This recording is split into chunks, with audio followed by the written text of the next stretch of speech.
Hello बच्चों, कैसे हैं आप सब। आशा है आप अपने घर में स्वस्थ और सुरक्षित होंगे और अपनी पढ़ाई भी अच्छे से कर रहे होंगे। बच्चों, आज हम आपको व्याकरण का एक पाठ सर्वनाम पढ़ाने जा रहे हैं। आपने इससे पहले की कक्षा में भी सर्वनाम पढ़ा होगा। सर्वनाम शुरू करने से पहले हम आपसे संज्ञा के बारे में कुछ बात करना चाहते हैं। बच्चों, संज्ञा संज्ञा क्या होती है? आप सबने पढ़ा हुआ है कि संज्ञा किसी व्यक्ति, वस्तु, स्थान या भाव के नाम को कहते हैं। अब जब हम ये जानते हैं कि किसी व्यक्ति का नाम, वस्तु का नाम, स्थान का नाम और भाव का नाम संज्ञा कहलाता है, तो कभी कभी होता है कि बहुत सारी जगह हमें संज्ञा की जगह भी कुछ शब्दों का अलग से प्रयोग करना पड़ता है। इसको और अच्छे से समझने के लिए हम यहाँ पर कुछ वाक्य लिखेंगे, फिर हम आपको उसके आगे सर्वनाम के विषय में बताएंगे। आइए देखते हैं। पहला वाक्य है, सीमा कल शहर जा रही है।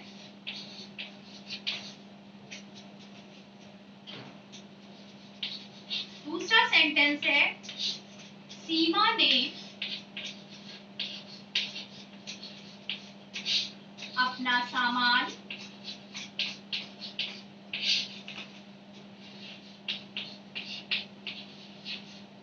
बांध लिया है।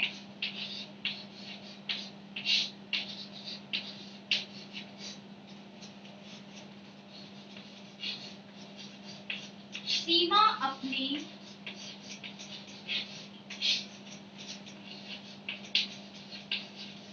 बहन के साथ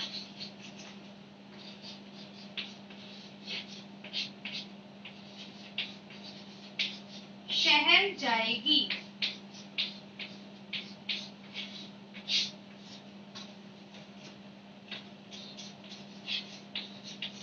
सीमा ने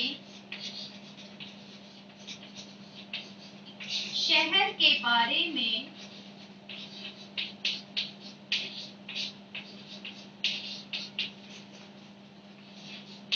बहुत सुना है।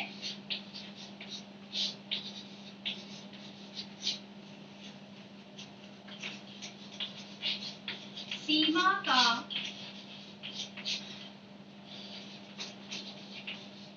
शहर जाने का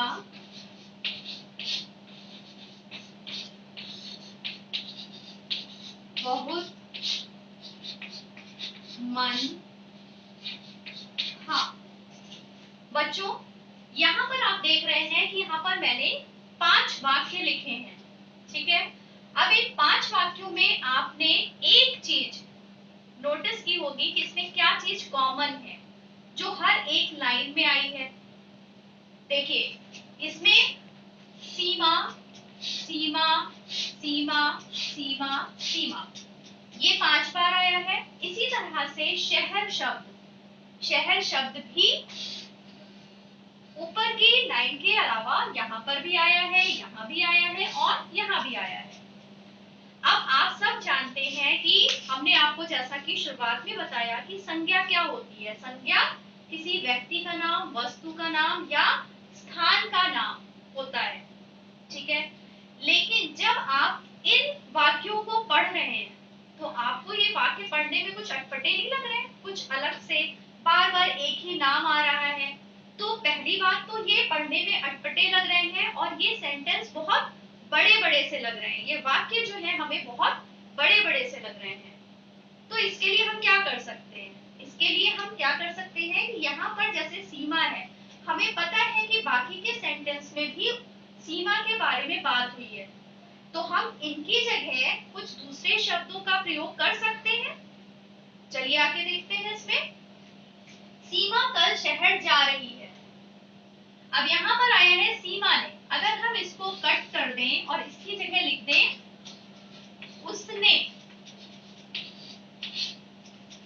उसने अपना सामान बांध लिया है। फिर यहाँ आया सीमा अपनी बहन के साथ शहर जाएगी।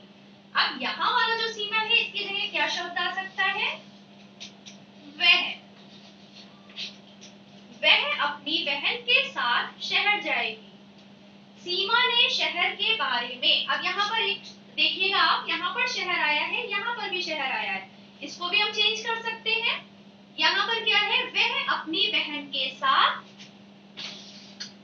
वहां जाएगी। हमें पता है कि वहां का अर्थ क्या है? शहर। शहर के बारे में बात हो रही है, कहाँ जा रही है? शहर जा रही है, तो हमें बार बार शहर लिखने की जरूरत नहीं है। यहाँ पर हम लिख सकते हैं वह अपनी बहन के साथ वहां जाएगी। सीमा ने, अब फिर से यहाँ आ गया सीमा ने, इसको हम फिर कट करेंगे। सीमा ने की जगह क्या हो जाएगा? उसने। उसने शहर के बारे में बहुत कुछ सुना है। अब फिर यहाँ शहर आ गया, तो यहाँ पर हम फिर कट करके यही वर्ड लिखेंगे, उसने वहां के बारे में बहुत कुछ सुना है। सीमा का शहर जाने का बहुत मन था। अब यहाँ पर फिर आया सीमा का, अब इसको हम कट करके क्या कर सकते हैं? उसका। उसका वहां जाने का बहुत मन था। अब आप सारे सेंटेंस को एक साथ पढ़ेंगे तो आप पढ़ने में आपको ये सेंटेंस, ये वाक्य अच्छे लगेंगे। कैसे? सीमा कल शहर जा रही है, उसने अपना सामान बांध लिया है, वह अपनी बहन के साथ वहां जाएगी, उसने वहां के बारे में बहुत कुछ सुना है, उसका वहां जाने का बहुत मन था। बच्चों, आपने यहाँ पर देखा कि जो हमने शब्द रेखांकित किए थे, मीन्स अंडरलाइन किए थे, वो सारे शब्द क्या थे? संज्ञा शब्द थे। अब उन संज्ञा शब्दों की जगह हमने दूसरे शब्दों का प्रयोग किया है। तो जो संज्ञा की जगह प्रयोग किए जाने वाले शब्द होते हैं उसे हम सर्वनाम कहते हैं। ठीक है, ये आपको समझ में आ गया होगा। बच्चों, सर्वनाम का शाब्दिक अर्थ क्या होता है, अब हम देखते हैं। देखिए, आपने पढ़ा संज्ञा के स्थान पर प्रयोग किए जाने वाले शब्द। संज्ञा का अर्थ होता है नाम, ठीक, और सर्व का अर्थ होता है सबका। तो सर्वनाम का अर्थ क्या हो गया? सर्वनाम का अर्थ हुआ सबका नाम।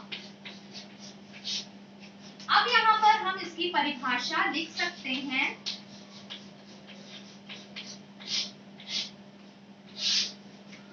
कि संज्ञा के स्थान पर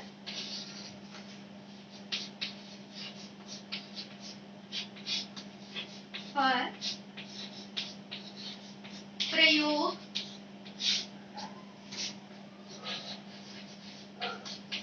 किए जाने वाले शब्द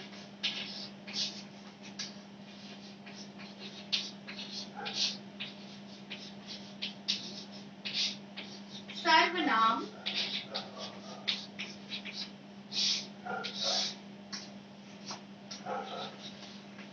कहलाते हैं। इसका अर्थ हुआ कि जहां भी संज्ञा शब्द आते हैं, यानी जहां भी नाम आता है, उसकी जगह हम जो भी शब्द का प्रयोग करते हैं वो सर्वनाम कहलाते हैं। जैसे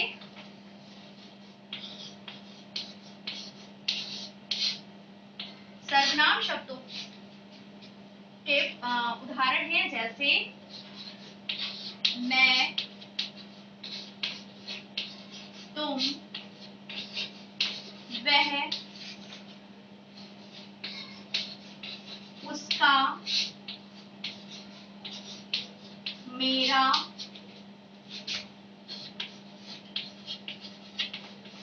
तुम्हारा,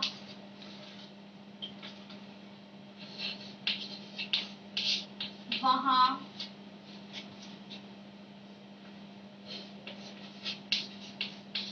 तुमसे,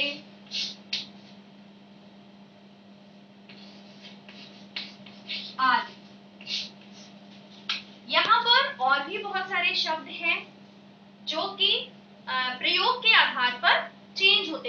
हैं। जैसे मैं है तो मैं से मेरा हो गया, मैंने हो गया, मुझे हो गया। ऐसे तुम है तो तुम्हारा हो गया, तुमसे हो गया। इसी तरह से यहाँ पर तुम हम छोटे या बराबर वालों के लिए यूज करते हैं, लेकिन आपसे कोई बड़ा होता है तो उसके लिए आप क्या यूज करते हैं? आप, आपका, आपसे। तो इस तरह से ये सारे शब्द जो हैं वो सर्वनाम शब्द होते हैं, क्योंकि इन शब्दों का प्रयोग हम संज्ञा के स्थान पर करते हैं। जैसे यहाँ पर हम उदाहरण कुछ लिख रहे हैं। उदाहरण,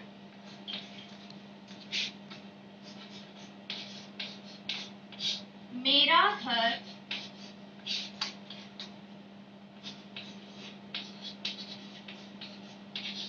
तुम्हारे घर के